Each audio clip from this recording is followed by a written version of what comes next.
So your question about product research and all that stuff, and finding product market fit, would be kind of in that 0 to 1 stage, which isn't something that we as an agency do. I don't think an agency can help you in that stage at all. Your money is going to get 10x returns if you invest it in yourself. You read books, you take courses, you understand it. Like, I believe that you should understand the stuff at a top level before you hire. Chase Clymer, it is good to have you here on Ecommerce. How are you doing today? How are you feeling? I'm feeling fantastic. This is the first podcast I'm recording after being on vacation, so I'm ready to get to it. Oh, fantastic. Bit of housekeeping for my audience. Those of you who are listening in sequence will know that 3 episodes ago, I had to be in the card room. I got to be back here today because I had to make a decision between Echo or... Hey, what are you doing with that powder? I told you to do that one last. So between those 2 options, I decided to go with Echo. So housekeeping out of the way. It's great to have you here. I've had a chance to look into what you do, what you're up to, but the Ecommerce tradition is to always let the guest answer that question. So tell us, what do you do? What are you up to these days? Yeah. So my name is Chase. I am the co-founder of an agency called Electric Eye. We're based out of Columbus, Ohio, but we're fully remote. And also on top of the agency, I am the host of Honest Ecommerce, a podcast that is in the same realm as yours. We're trying to bring insights and value to people in the e-commerce space. We're definitely getting a lot more into the kind of scaling aspects of a brand. You found product market fit, and like, how do you get to that next level? So that's kind of what all the content is around our podcast, and that's kind of the types of clients that we help at the agency. Well, once in a while, I get to have meta questions sometimes when I talk to fellow podcasteers or fellow interviewers, and I can't help myself. So I wanted to ask you a meta question as well. Like I said before we started recording, I've lost track of how many I've done so far. I think around like 140, somewhere around there. And like the first few episodes, they tend to be the ones that stick out the most because it's so new and fresh, and understanding the structure, getting a feel for even how to do the show. And then, 100 or so episodes go by, and I'm at the point now where I don't think I could name all of the people that I've had on the program off the top of my head. That would take some digging to do. So I tend to think of it like, my brain is a bucket. And the information that I'm receiving is water filling the bucket. And it overflows quite a bit because there's only so many things that I can retain in my mind.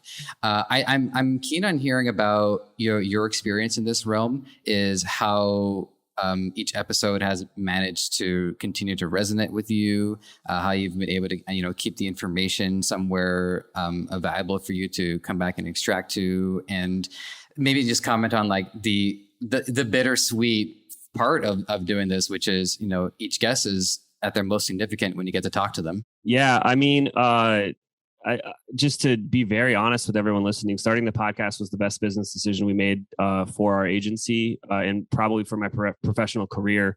It's opened a lot of doors for me personally, and for the agency, it has been, it's done a lot of stuff in terms of content marketing, in terms of making partnerships that much better, in terms of cementing us as subject matter experts in the field, and landing new clients, honestly. The podcast has been amazing. Let's go back 2.5 years to the first episode. I had no idea what I was doing. Those episodes are still fun because I had really smart guests on, so they kind of knew what I didn't when it came to like doing an interview, doing a podcast. It's funny. I was a lot more structured and a lot more rigid at the beginning. And now I kind of have just no care in the world because I've done it so many times. And I go in just like, this is going to be great just because I know how to keep a conversation going. I know how to ask correct questions, how to follow up.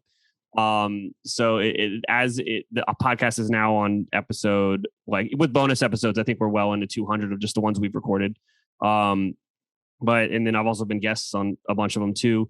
At this point, it's just like, I go with my gut and I know where the conversation is going to kind of go. And we're kind of doing a lot of the same stuff over and over now. We're interviewing a lot more founders specifically. So that's a pretty fun story arc to tell. It's just a hero's journey with a different brand at the helm. So it's pretty easy. But yeah, I don't know if I answered your question. That's what came to mind. Sure. Well, I mean, I'm happy to hear all of that. But I guess to re-summarize the question, it really has to do with about, all of the information collected. Have you found that it's almost like a buffet where, you're able to supply all of this, all of the information. And then it's about, extracting what's meaningful to you. I mean, to use my experience as an example, we did have a game streamer on. So far, just the one game streamer on, and being a massive nerd myself, we ended up becoming good friends, and now I'm a guest on his podcast every week, and we get along a great deal. So, like you were saying, with doors opening, that door swung wide open, and now I have this whole new group of friends, this whole new community to be a part of, and that's one of the most significant takeaways from doing the show so far. So, not everything gets to have that. So. Let me try asking it like this: what do you do to really try to make each episode count in the big picture? Yeah, it's a great question. I'm pretty particular, a lot more particular now on who that I have on the podcast. I want to make sure that they are going to bring a unique insight to the show, and that they're further enough along in their journey to where, honestly, you just got to be one step ahead of somebody for someone to just pull so many insights from your journey and not make mistakes. So it's not like I'm putting, I'm not saying people have to be doing tens of $1 million a year or anything but they gotta, they gotta be off the ground. And it's so, every e-commerce brand is unique. Someone the other day said that they're like a fingerprint. I think it was Ross Alcorn from Shopify-powered. I was talking to him yesterday. He was like, yeah, every e-commerce store is like a fingerprint. It's always unique. So it's honestly, every episode is it's unique, and there's always a different perspective. And honestly, sometimes the content is the same, but I even know from personal experience, I needed to hear saying things 3 or 4 times to get it. And so I know that our audience needs to hear these things from a different perspective, from a different person 2 or 3 times before they're like, okay, people are always talking about this. Maybe I should do this thing. Yeah, and touching on that, what I've also found as well to be encouraging is always hearing different opinions on certain subject matter. So, for instance, if we talk about the product testing part of running an e-commerce store, I have heard a number of different takes on it. You have one school of thought, which is, if you test a product out, give it a shot. If it's not working out, you kill it and you move on to the next one. I've had the counter argument to that, which is, you're just not looking at it the right way. Maybe there is a different way that you can approach marketing this product. So you should continue to expand on your testing and see if maybe there's a different market for it. And then another school of thought, which was, touching on that as well, which is maybe your issue is that you're not niche enough. Maybe you need to target a specific user of the product rather than all the potential users of the product. So to contextualize that for you, I'm getting my own skin in the game too. After listening to so many great stories, it's hard not to want to do it myself. And the product that I'm working on are drawers that you can put underneath the table, and just gives you more functionality. And recently, I guess named. Actually, I'm blanking on the name. I hate when I do that. All right, it'll come back to me. So, anyways, what he said was, your targeting is too general. You need to be way more specific with who you're going after. And that stuck out to me too. So I think one of the beauties of it is, even if you hear a lot of people giving you the same advice, conversely, countervailing advice or conflicting advice is also significantly helpful too, because what it shows is there's never one approach to finding the right option. What you want to do is find the approach that actually does work out for you. And then I think that turns into a catalyst for people to move forward. Oh yeah, absolutely. There isn't one way to do it. And that's definitely something that I've learned from doing all these interviews is all these people had different approaches, but I will say the one thing that they all had in common is they found what worked for them. And then they doubled down, they tripled down on that one thing and just kept optimizing it until they couldn't anymore. And then they'd start to try other things. That's usually what was separating winning brands from ones that were kind of flailing. Right. Doubling down on it. I get that. All right. So here's the next thing that I have that I was curious to ask you about in regards to your podcast is I like the branding of it. It's, the no BS approach, cut the fluff, gets to the good stuff. And I'm tempted to bite, which is, what in your experience have you found to be the BS? I mean, even for my own sake, I'm like, there's probably some fluff in here somewhere. I could stand to look into that and figure out where it's coming from. Well, first of all, that saying that tagline on the podcast, I just updated that probably the beginning, I don't know, like 3-6 months ago. Time is flying. This year's going by so fast. But saying that was so hard with that, because it was like the alliteration on it was really hard to like punctuate and say when I was like taking that ad take. So it was funny that you actually heard that. But I mean, many moons ago, when the agency first got started, there was this weird kind of underbelly of YouTube and this connotation of Shopify, of this whole get rich quick mentality behind it all. And it was a lie. It still is a lie. And it is, there's only one way to make $1 million, and that's work really, really hard. You can point out all the things that you want, and I'll just tell you why that's, not the case for everybody. That's just a fluke. That's just like an abnormality. And you can't like assume that you're special. If you want to do it, you got to put in the work. So anyways, that's kind of what was the catalyst for the podcast was. I mean, you can still go on YouTube, type in drop shipping millionaire, and you'll find a bunch of garbage. Yeah. I mean, to this day, I don't know if I don't think we've spoken to any of the guru group that everybody seems to target. I mean, they have their own community, they have their own way of doing things. And I mean, it's unfortunate that they're there because it creates a negative stigma towards the remaining of the community. And even for me too, I entered, the e-commerce space with this position, and even I had a lot of skepticism towards it. Like, this seems too good to be true. Is it really in the hands of any individual to make it work? And then I got my first paycheck, and I thought, okay, you know what? Never mind. We're fine. We're good. Yeah, I mean, I oftentimes come off sounding like I think drop shipping is like a scam, and that's not what I mean.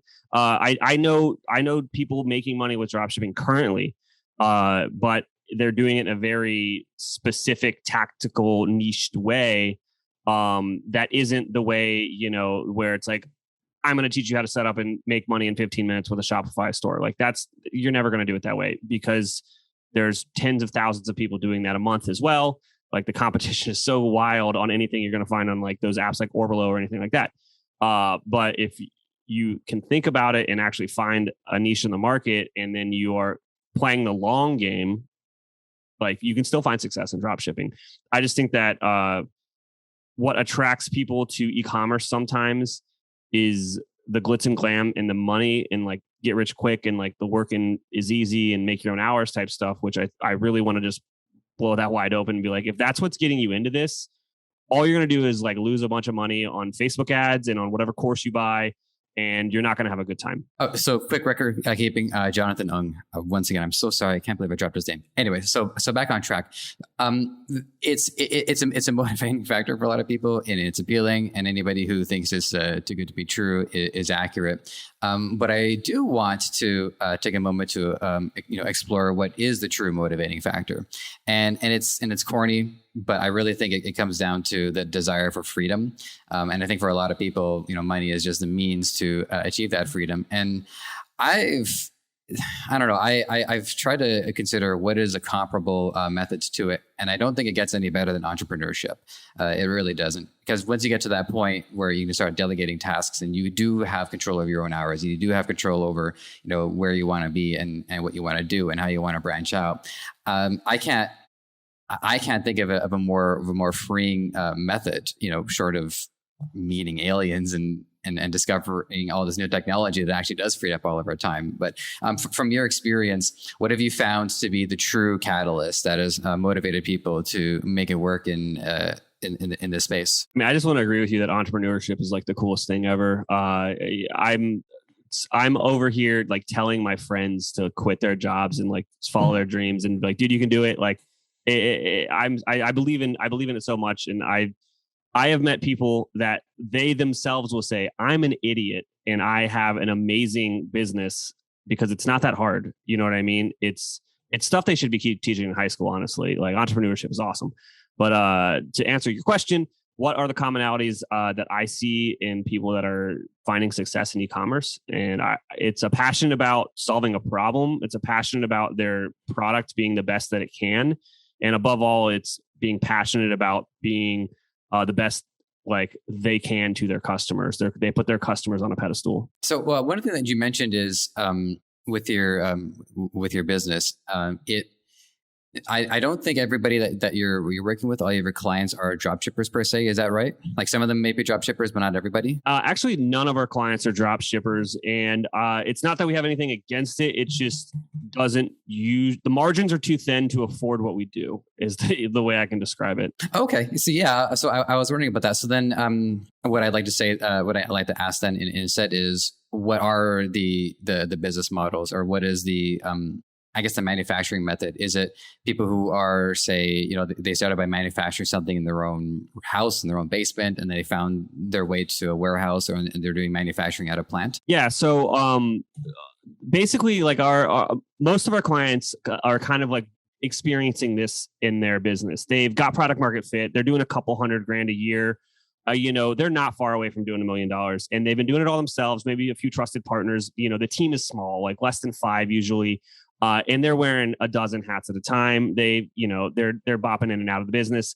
And they're kind of like, you know what, I've got this to this point. Like we need to bring in some people that actually know what they're doing. And that's where we come in. And it usually is a lot of work on the website, in an effort to increase the conversion rate and in an effort to increase the average order value. And then once the website's in an amazing place, we're going to turn up the gas by increasing traffic, more sessions, better retention marketing, better targeting on paid. It's a pretty simple framework that we operate on. We call it the brand scaling framework. But it does the business, dude. It really helps these people cook. And it's very simple to understand. And all the other cool KPIs that you're going to throw at me, like, what about this? What about this? I'll be like, this is how they play. It all just makes sense. And it's funny. We've been doing this thing since day one, and it's just evolved into something that I can name over the last couple of years. But yeah, usually, all of our clients usually hold an inventory. They've got, some flagship products. They've got product market fit. They usually got a funnel that's working for them. Maybe not most optimized, but they've got a real business. You know what I mean? This is their full-time gig usually. It's not something that they're doing part-time. Right. Well, one of the things that I wanted to ask you as well, and to be, for my own sake, I wasn't entirely sure, in this space, we do talk to a lot of people in the drop shipping realm. So one of the things I wanted to ask you about was the product research portion of it. Now, again, that wasn't bearing in mind that at least some of it was related to drop shipping, but that's okay. We can still ask this question anyways, which is, I would say that, these businesses, they do have, a great deal of investment and a lot of stake in their product. And once they're working with you at that point, it's they found their market fit. There's some security to it, and now it's about the expansion. So, from your, I know, client confidentiality in full effect, what has been the research method for them? Is it as straightforward as them even testing the product on themselves and saying, "Hey, actually, I kind of like this. This works for me. Maybe it'll work for others." Yeah. So I can shed some light on that, but I will have to kind of preface this with so I like to view businesses as in kind of like 3 stages of growth, right? So there's like 0 to 1, that's your startup phase. You're trying to find product market fit. Then you got 1 to 2 is like your scaling phase. And then above that is like your enterprise. You're just crushing it. Like you're worried about how do I leverage my tax incentives and how to, do money magic to make things work better for you. That's a whole different game. So we kind of hang out in that scaling phase. So your question about product research and all that stuff, and finding product market fit, would be kind of in that 0 to 1 stage, which isn't something that we as an agency do. And then I also believe that I don't think an agency can help you in that stage at all. Honestly, I think your money is going to get 10x returns if you invest it in yourself. You read books, you take courses, you understand it. You don't have to be the best Facebook guy ever, but if you understand how it works, you can have a way better conversation with a Facebook marketing expert or with an agency or with a consultant or a freelancer, whomever you're hiring. I believe that you should understand the stuff at a top level before you hire. But going back to kind of that 0 to 1 stage, all you got to do is iterate on your messaging, iterate on your offer, try to sell your product that you believe in. But your question about kind of where are these people finding their ideas? I'll pull some of this from the podcast. I kind of ask this question all the time on the podcast, where'd you get the idea for the brand? And it's usually a flagship product, and they experienced the problem in their life and they tried to find a solution, couldn't find a solution. And they said, let's do it. And, then they started kind of asking the market if they had the same problem, if they liked the solution that they were proposing. and kind of iterating upon it from there before launching kind of their flagship product or their MVP of their product. Sometimes through Kickstarter, sometimes through just launching the brand and getting going. I've interviewed a bunch of people on the podcast. They're like, yeah, we launched our brand to crickets, no sales. Like, we didn't know what we were doing. But they just kept at it and they figured it out over time.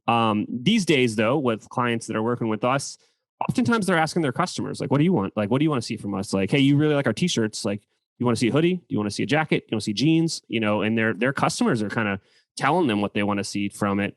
With other products, not in the clothing space, it's pretty much the same concept. It's like, what else would you like to see? Like, you guys bought X, like, would Y make sense for you? Or we're thinking about Z. So once you kind of have customers, they're your number one resource. Just ask them what's next. And interestingly, one of the things that I do too is, I like to check out, say like Instagram posts or Twitter. And, one of the things that you had mentioned on your Twitter is that you are even interviewing some of your clients as well, just to learn from it. Just as you say, they're asking their customers what they think. And in that same way, you're doing, and just to make sure that I'm clear on it, you're doing customer interviews for your clients as well. Is that right? Yeah. So, I've been working on we've been working on our client avatar for a long time. So this is kind of really agency insider, like, inside baseball here. So for our agency, we've been really focused on like, who do we do our best work for? And it's that scaling brand that I was talking about earlier. Like, they've got product market fit, but they don't understand how to break through $1 million a year. They have no idea how to get to $10 million a year. And that's like what we do best is like, we partner with those people and we kind of own the nerdy stuff until they can start to bring it in house. Like, getting fired because they're bringing stuff in house is like awesome to us. Like, that's what we want. So in doing that, I've been interviewing some of our clients and like finding in their words, like, what the problems were that we were solving. And not only is it helping us like understand, the value that we're bringing to our clients, it's like the way that we should be talking about it in kind of our copy on our website and in our marketing and stuff like that.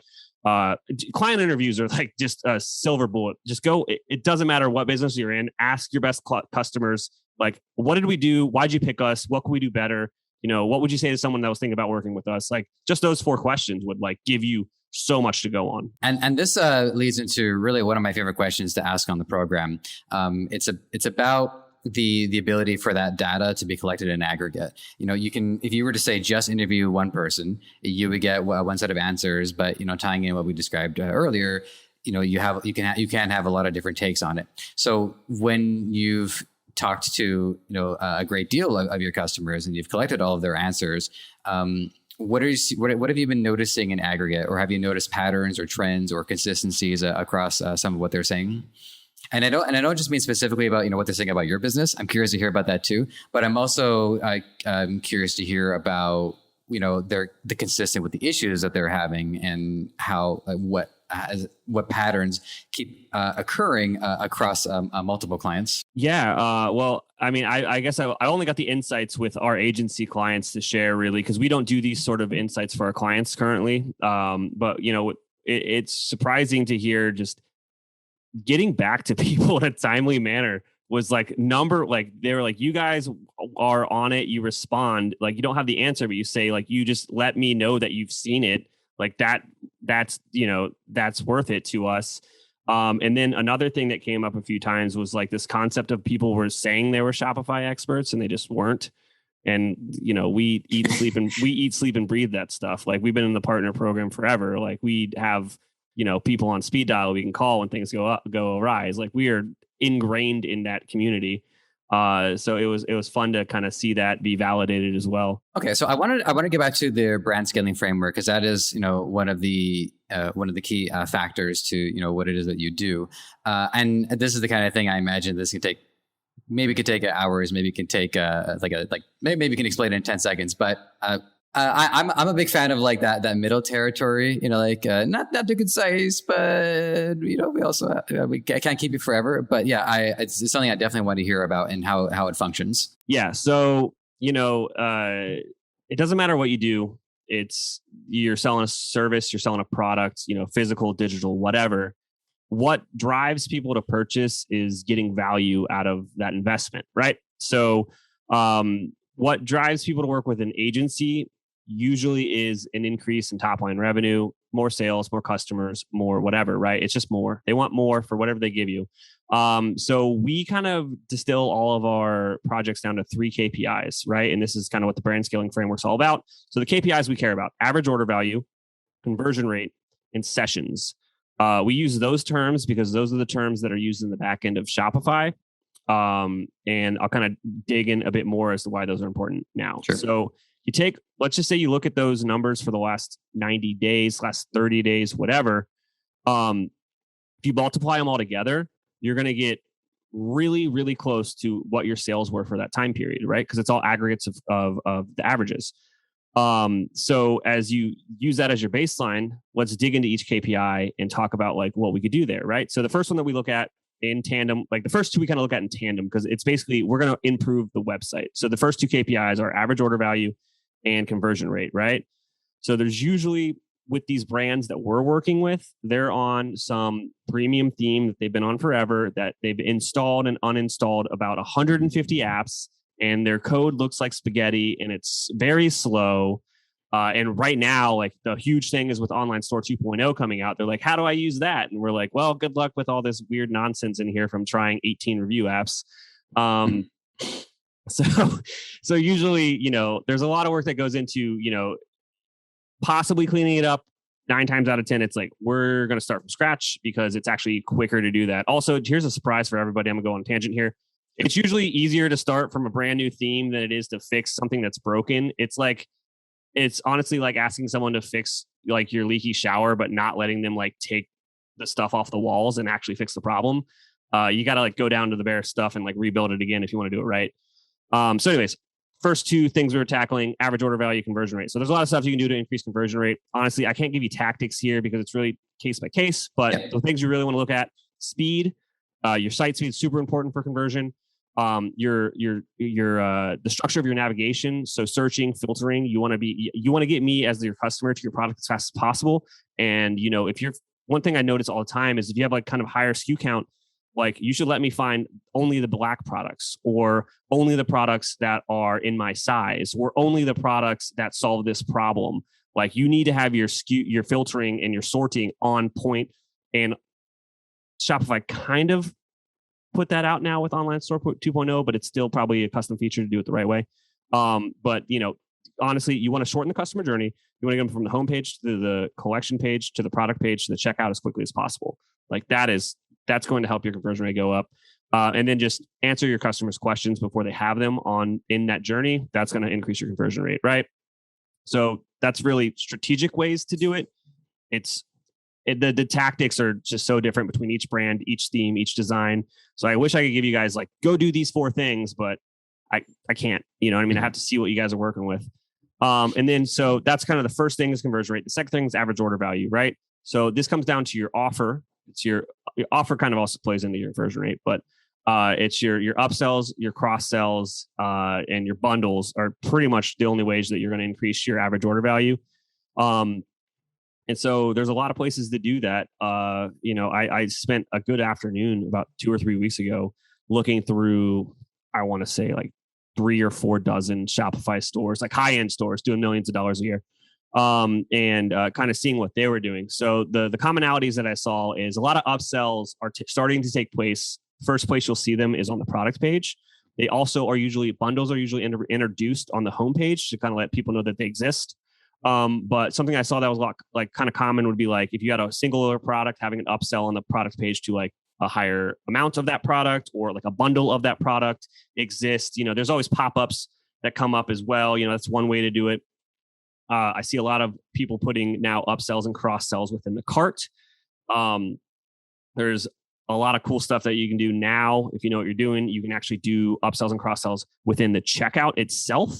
And post-purchase, all of those can help increase your average order value. But with all of those things, don't just go out and install every app to do an upsell, because the way to do upsells and cross-sells correctly is you need to have the experience seem like it should be there, because people like to buy, but they don't like to be sold. So if this is like a jarring experience and it takes me out of the transaction mindset to be like, what the heck's going on here? This doesn't look on brand. They're just asking for more money. you're probably going to see a decrease in conversion rate. But if you do it on brand and, in a way that isn't, ugly or like jarring, like you're going to see an increase. And that really comes down to a strategic approach. And like that one's even far more difficult to help like give you specific tactics to do than conversion rate, because it's like, it really depends on your products. Like you got a $1,500 couch, like no one's buying 2 couches. You can't do a BOGO deal there. But if you're doing, t-shirts, like, all right, that probably is something where a BOGO would work. So it's really specific down to like the types of products that you're selling, to like, what's the strategy behind that? And then you start to, iterate things. And then again, you got to kind of test on them all. And there's the bad news bears on all that stuff is your website's never done. You're going to be testing all this stuff forever and like keep trying new things to try to make it perform better than the old things. So anyways, that's the big spiel on the first 2 KPIs of the brand scaling framework: average order value and conversion rate. So we do all that work there, which is usually in building an awesome website or taking a website that's pretty sweet and making it a lot better.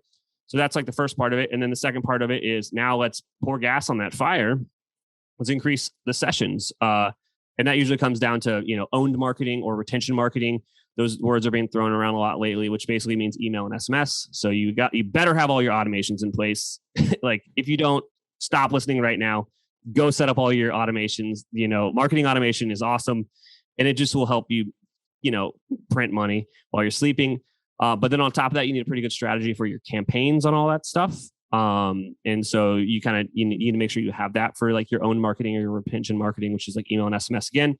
And then also you got to have a good paid strategy. You got to, advertise where your customers actually are. So like if I've got a motorcycle brand that sells tailpipes, I don't think that I should be on Pinterest. Like just be smart and think about where your customers are with your advertising.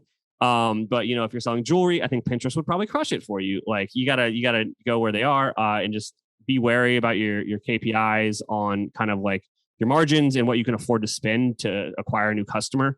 But if you can increase your traffic by 100% is not difficult to do with doing a proper paid strategy.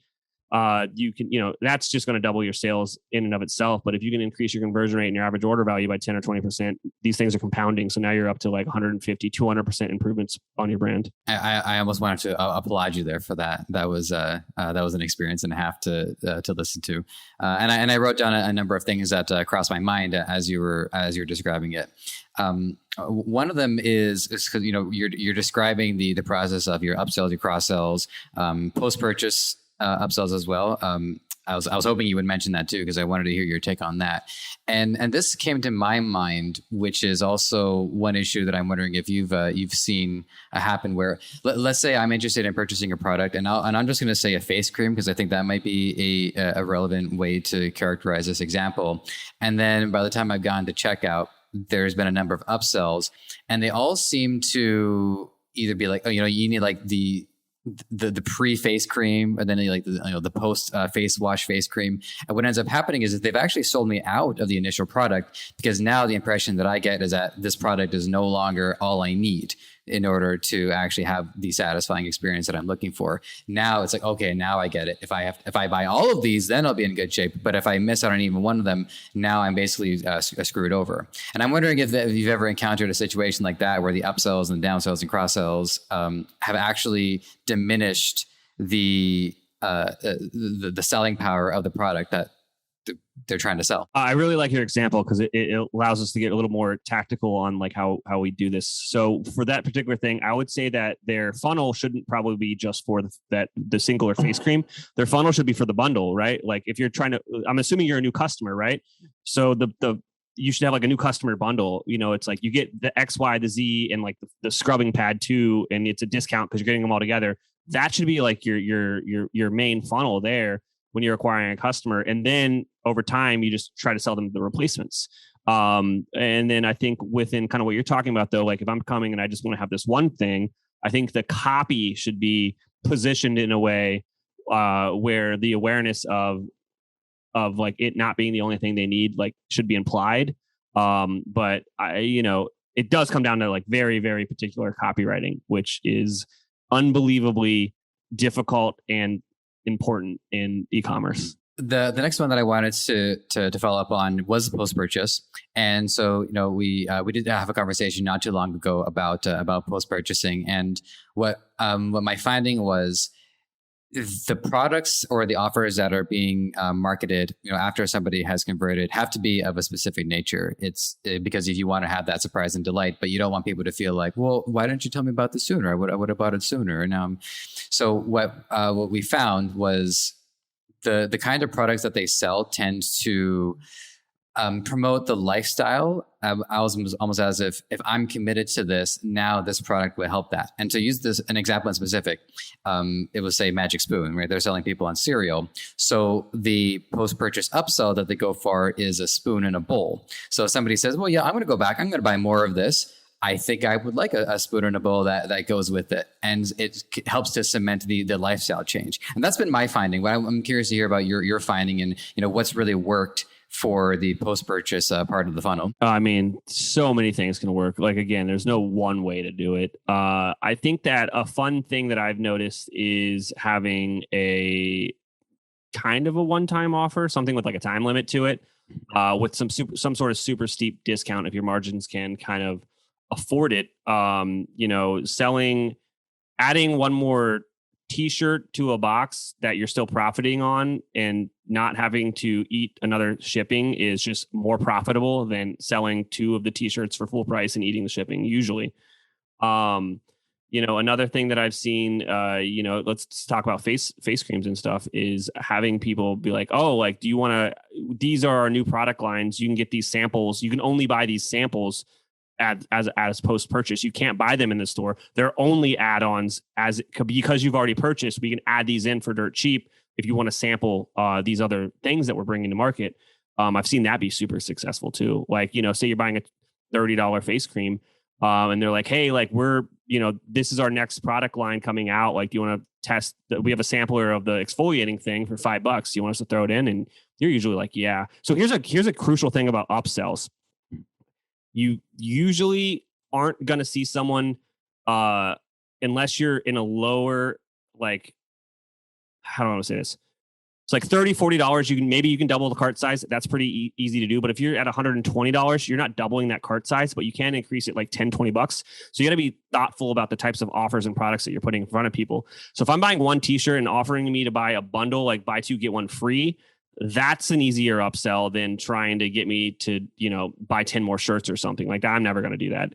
But if I'm already spending $120 and you're like, oh, like, do you want to add in a pair of boxers, like, for $10? Like, all right, that kind of makes sense.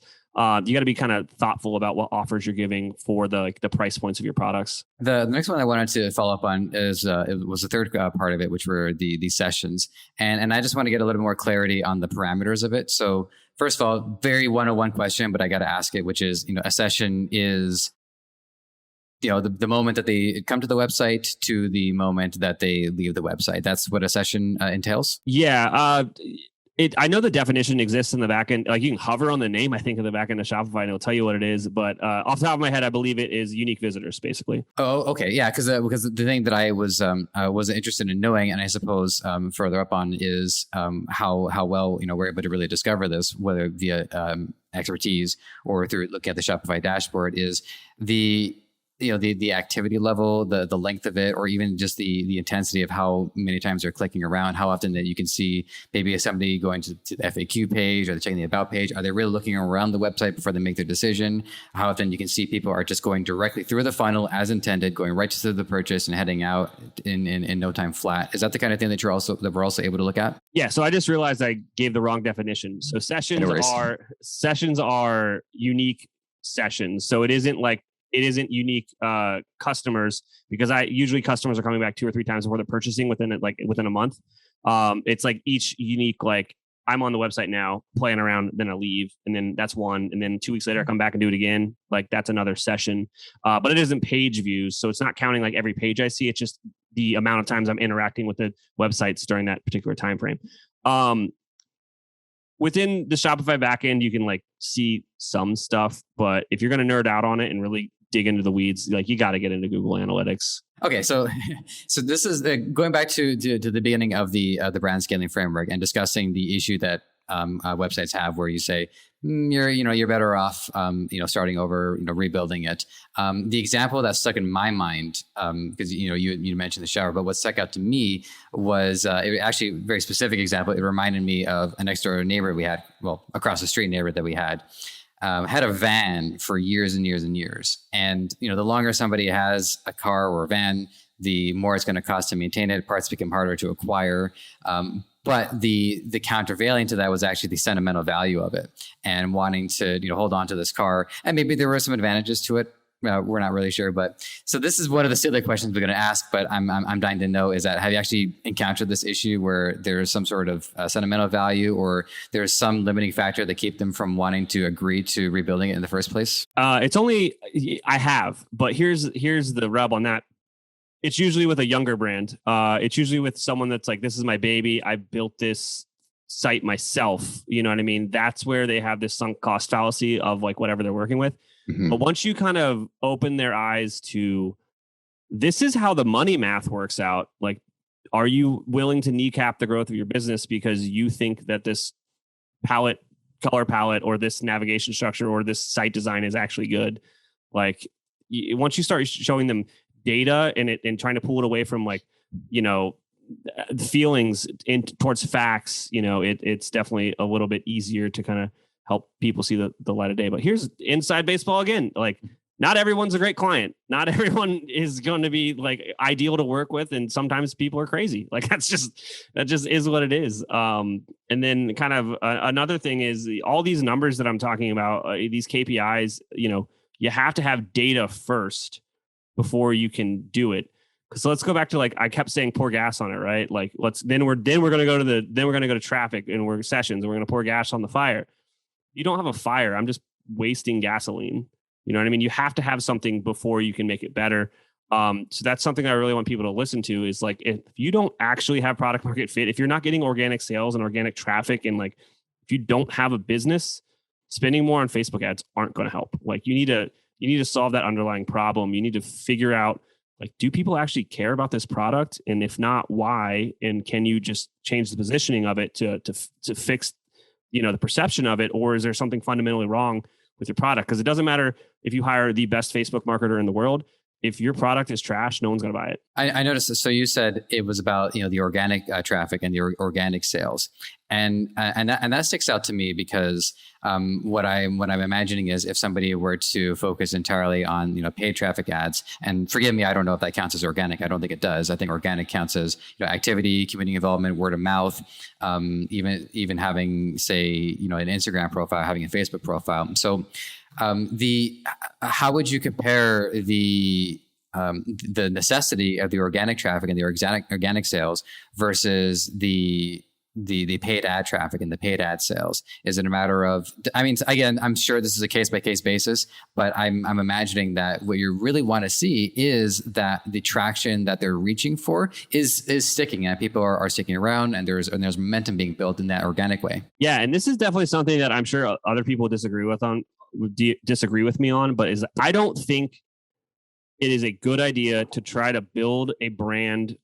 with paid media being like your main pillar of growth, because it is so expensive. Facebook is expensive, especially now with the iOS crap, that like, it's hard to really know what's going on. It's a lot of gut and trust now.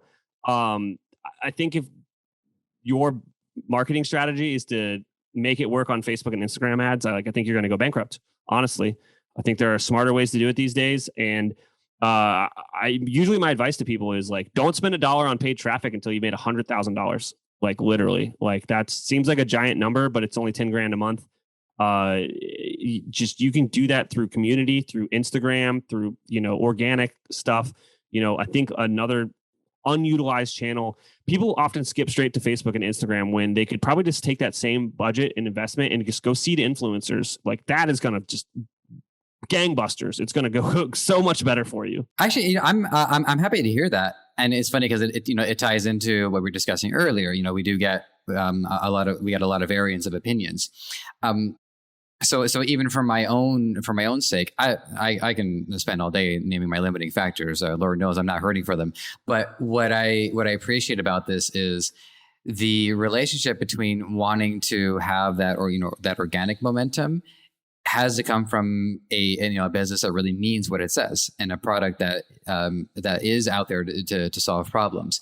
So even going back to basics, really the first things that people can do is go to influencers, work on their social media profile.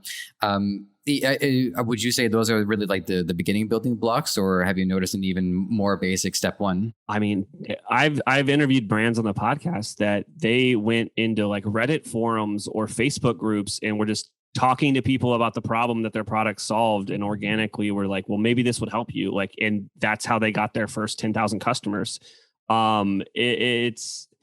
It's super expensive to do Facebook. And especially when you're a small brand, you probably don't know how to do Facebook and Instagram that well yourself. And you cannot afford someone that actually knows how to do it. So you're just going to end up working with someone that's lying to you, and they're going to make the money, and you're going to spend money on no results. So with people who are going onto Reddit and are having those conversations, are they, again, this is one of those case by case things, but are they, say, using their brand name as their user profile, or are they actually just going on as themselves and just saying, hey, but you can do either or. People want to buy from people, and like, you don't have to like try to pull the wool over someone's eyes. Be like, hey, like, no nonsense here. Like, this is my brand, but like, I think this could solve your problem. Like, if you have any questions, I'm here to answer them. Honestly, in that 0 to 1 stage is when you do the things that will not scale, and that's having real conversations with real people about your product and getting real-time feedback. And that's going to allow you to iterate on your messaging, on your offer, on your product, to really help you get to that next level. Oh, that's amazing. I mean, that's definitely a huge takeaway for myself too. And it speaks to this through line where, it seems like no matter how many people I talk to, there's always going to be a new approach or a new angle to explore this with. So there was one more thing that I wanted to ask, and this is by far the silliest one out of the bunch, which was you had described that some of the people have like 12 review apps, and I don't know how much of that was exaggeration or how much of that was actually like, yes, that actually is how many. I don't even know that there's 12 review apps on Shopify, honestly.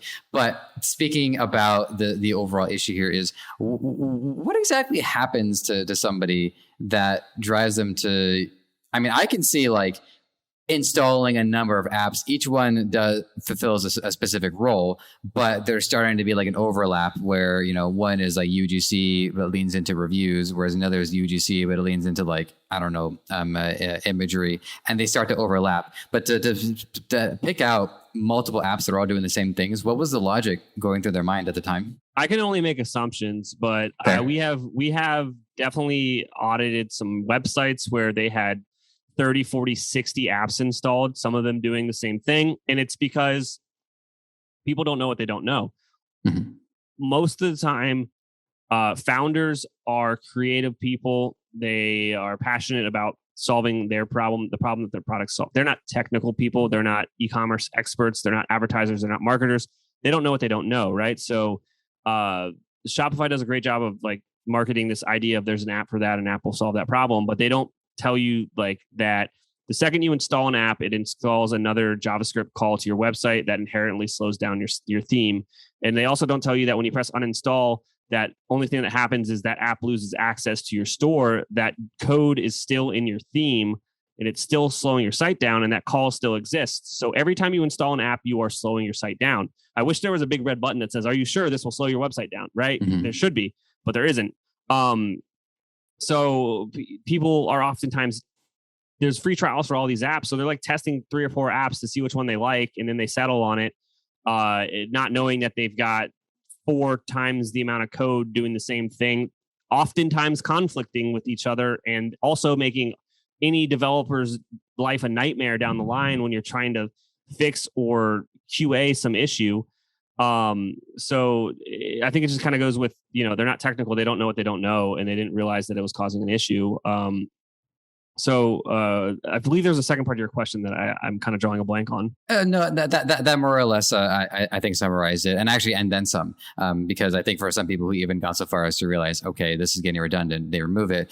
The lingering effects of that are still impacting the website, and I think that's a pretty important takeaway. And that's one for me as well. Yeah, and here's another, just to let you know, if you're listening to this and be like, that sounds like me, I should probably hire someone to get rid of all that code. that is the worst job in the world and nobody wants to do it. And they're probably going to say, we should probably just start over. All right. Well, Chase, the clock is ticking. I don't have you for very much longer. I've enjoyed the conversation so far. There is one last thing that I wanted to talk about. This is one of the bits of material that you shared, one of the questions that I get to ask. And I'm glad I do, because I think this is going to be a fun one to wrap up with. But you talk about imposter syndrome.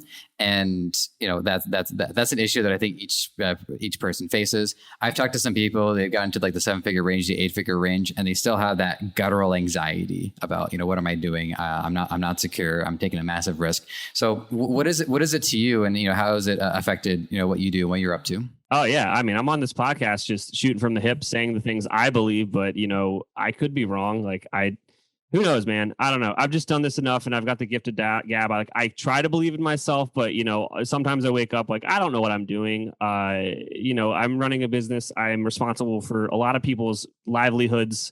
Got a lot of team members. It's scary, but that kind of comes with the entrepreneurship thing. Is your appetite for risk. If you have that and you are willing to kind of bet on yourself, you're going to have some amazing success in life. But I don't think that the kind of imposter syndrome ever goes away. We still deal with it. Me and my partner founders. I know people steps ahead of me that are also I'm still doing it. Mm-hmm. I don't know why they're letting me do it, but here we are. Mm-hmm. Yeah, I mean, just to bring it back to the meta nature of what I talked about in the beginning. Even for me, so far feedback has been pretty good. I've had a lot of people that say, yeah, actually, I'm really, really, really happy with the interview that you did today. And I'm like, thanks. But by the time the next interview rolls around, I'm like, I have no idea what I'm doing. I'm out of my mind. I can't do this. Oh, he's here. He didn't cancel. So I go through it each time. And one thing that stuck and that helped out is, one guest said, the day you stop being nervous is the day you're going to move on to a new career. Because I think that those fears and those concerns, they speak to someone who cares and who actually has meaning and wants us to work. And it's if I have to choose between two mindsets, which is A, oh my God, and then B, oh my God, I think I'm going to go with A. Oh, absolutely. I mean, I think the one thing that kind of helps with imposter syndrome is once you kind of do it a couple of times, it becomes second nature and you get a little less nervous about it. But yeah, I think, waking up every day and having that hunger to learn and to do better, and you're always striving to be better. I think that's a cool thing about it is you don't believe that you're good enough, so you strive to learn and to be better. And I would agree. Once that fire is gone, maybe you should think about doing something else that intrigues you. Well, I think that's as good a place to wrap it up. I know I gotta let you on out of here. So final thing to our audience. It's a two-part question. One, if you have a Chinese proverb or a piece of advice or parting wisdom you'd like to share, you're welcome to share it. And then let the audience know how they can look into what you do, check out your content, and check out your podcast. I've listened to it myself, and I quite enjoyed it. Thank you so much. There is a little piece of advice, and I'm literally drawing the blank on it, and I do believe it's a Chinese or a Japanese proverb, or maybe it has something to do with the Toyota way. Anyways, 1% better every day is just try, just work on it, just keep iterating on it, just keep going. You're never gonna build that amazing business overnight, but if you sit down and you concept out one piece of it one afternoon, and the next day start working on names or something like that, you will get there eventually. So just try to do 1% of whatever the goal is every day. And then you've done 3 extra goal in 1 year. The next thing is, where the heck do I exist on the internet? You can listen to more of my ranting and raves on our podcast. It's honestecommerce.co. We put out a podcast every Tuesday, usually interviewing brand founders. And then if you think that you might be a good client to work with Electric Eye, you can check us out at electriceye.io. You can just schedule an intro call with me. I'm the actual guy you'd talk to. We can chat about it. Well, it just so happened that I had seen that method that you had talked about. I saw it on YouTube 2 days ago. It was called Kaizen. And it's about 1% each day. Okay. Cool. Yeah. I'm a decent multitasker. So I open up YouTube in the corner and be like, okay, right, Kaizen. Yeah, that's the one. All right. Well, that's all that we've got for today. So to my audience, as always, it is an honor and a privilege to collect this information, use it for my own benefit, and then share it with all of you as well. So Thank you all for your participation. And Chase, thanks for your time today. There's some stuff here that really stuck out to me. So it's definitely a lot for me to take away. Absolutely. Thank you so much for having me. Thank you for being here. All the best to our audience. Take care. And we will check in soon. A lot with fashion, probably more so with that $300 really nice sweater. Hey, this is Joseph from Ecommerce. Just wanted to thank you for being here and for giving this content your time and attention. I hope you learned something. I can say with certainty, I have learned something with every episode that I have done, and I don't see that changing anytime soon. There's a couple things you can do to help us out. If you want to check out the audio content, we are available on all major podcast platform distributors. And while you're there, give us a 5-star review. It helps a lot. And while you're here on YouTube, there's a lot of things you can do to help out as well. It's not going to take very long. Subscribe to the channel, hit the like button for this episode, and hit the notification bell so when we have new content for you, it's going to be at your doorstep ASAP. Lastly, this podcast is created by Debutify, the best Shopify template available. It is 100% free for you to start, and it can change your life. It can make you so much more free than you are right now. So if this episode wasn't enough to convince you, I think a few more might do the trick. So have at it.